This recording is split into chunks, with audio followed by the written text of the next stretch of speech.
리오 12세 교황이 서로 조약을 했는데 그 조약을 라테란 조약이라 그래요.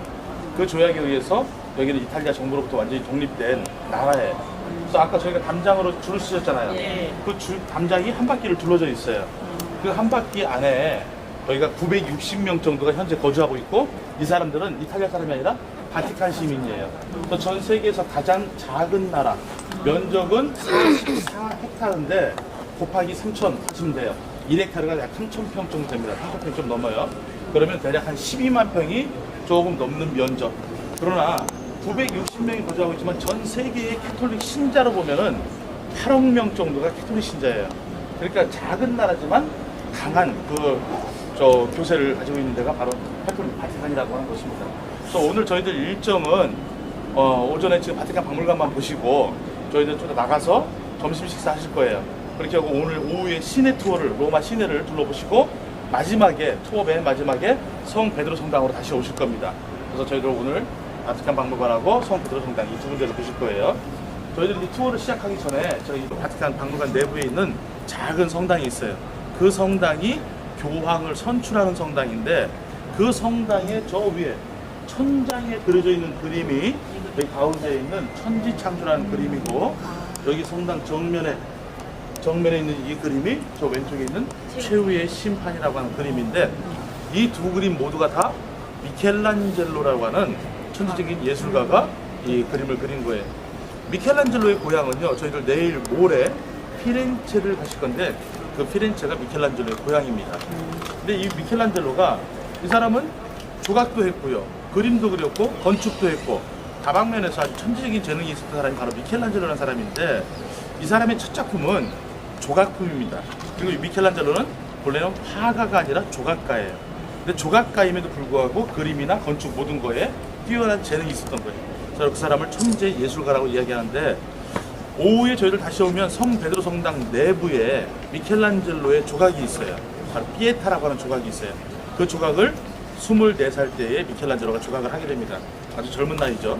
그래서 그 조각으로 인해서 이 미켈란젤로의 유명세가 이제 이탈리아 전역으로 확산이 되고, 교황에게까지도 그 미켈란젤로의 그 명성이 전달이 돼요.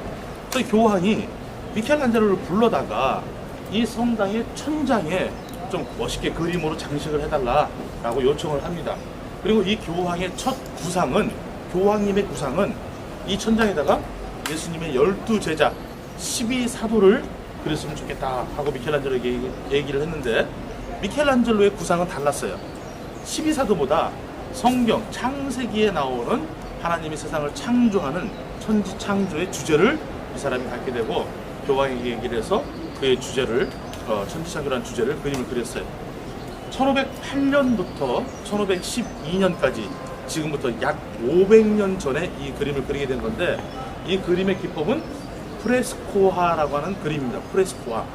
프레스코란 말은 이태리 말이고, 영어로는 프레시, 신선하다라는 얘기인데, 천장에 해반죽을 해서 천장에다 발라놓고, 이것이 완전히, 반죽이 완전히 마른 상태에서 그린 게 아니라 반쯤만 말랐을 때, 그러니까 덜 말랐을 때에 거기다 밑그림을 그리고 물감을 찍어 바르는 거예요. 그 물감이 벽 안으로 스며들어가겠죠. 그러면서 그 수명이, 이 그림의 수명이 아주 오래 갔는데, 지금 현재까지만 500년이 지난 거고요. 앞으로도 이 그림은 1000년 혹은 2000년이 지날 거예요. 왜냐하면 2000년 전에 로마 시대 때의 그린 프레스코와 그림들이 아직까지도 남아있어요.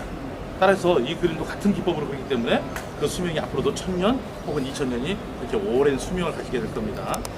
자, 그래서 먼저 이제 그림을 설명드릴 것은 천지창조라는 그림인데, 이 그림이 저 천장에 그려져 있는 그림이에요. 자, 이 그림이 전체 길이가 약 40m가 넘습니다. 그러니까 여기서부터 저 끝에 길이가, 천장 전체 길이가 40m가 넘는 거죠. 천장에다 그림을 그리다 보니까 이 작업하는 과정들이 육체적으로도 굉장히 고단한 작업을 할 수밖에 없어요. 반죽해서 천장에 발라야 되죠, 말려야 되죠, 또 그걸 어느 정도 마감질을 해야 되죠, 그림 그려야죠, 물감 칠해야 되죠. 4년 동안 이걸 하면서 미켈란젤로는 건강적으로는 급격히 쇠약해지고, 이때의 나이가 30대의 나이였는데 이미 허리 디스크나, 왜 몸을 휘어야 되니까요. 그리고 뭐 시력, 감퇴, 먼지, 물감 이런 것들을 온통 다 뒤집어 쓰는 거예요. 그래서 건강이 좋아지지 않았다. 그래서 미켈란젤로가 4년 동안 작업하는 동안 오로지 이 작업에만 모든 것을 전념하고 다른 자기의 사생활이나 이런 것들은 일치하지 않았다라고 전해지고 있어요. 그만큼 한 예술가가 자신의 모든 그 혼을 이 작품에다가 바쳤다고 볼 수가 있겠죠. 자, 그림을 보시면요, 길게 세 파트로 나눴어요. 이쪽 지금 제가 가리키고 있는 이쪽 면에 있는 이 사람들은 구약 성경에 나오는 선지자와 예언자들이에요. 이쪽 좌측도 우측도 마찬가지고 이 사람들은. 그래서 이 밑에 이들이서 이제 이사야 아니면 델피카, 뭐 다니엘 이런 성경 구약 성경에 나오는 선지자와 예언자들이고, 이 가운데 있는 그림이 밑에서부터 위로 올라가면서 하나님이 세상을 창조하는 이야기들을 그림을 그린 겁니다.